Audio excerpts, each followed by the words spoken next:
दुःख मिटवायचा, प्रसंग आहे फेर चुकवायचा, स्टोच्या नवसामध्ये गुंतून गेलेला कचरा घालवायचा. सत्यनारायण तिथं काही करू शकत नाही. जास्तीत जास्त सत्कर्म घडेल. तुम्ही ज्ञानेश्वरी वाचताय, तुम्ही कीर्तन प्रवचन लोकांना सांगताय, मग तया पुण्याची पावटी सरे. आमचे हे दोस्त दररोज कीर्तन ऐकतात. कीर्तनकार सांगत नाही का कीर्तनामध्ये, मग तया पुण्याची पावटी सरे.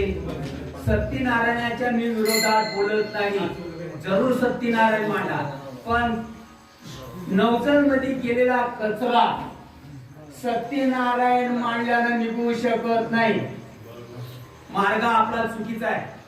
मार्ग जयाकडे भावभक्ती बळो, मार्ग जयाकडे भावभक्ती बळो.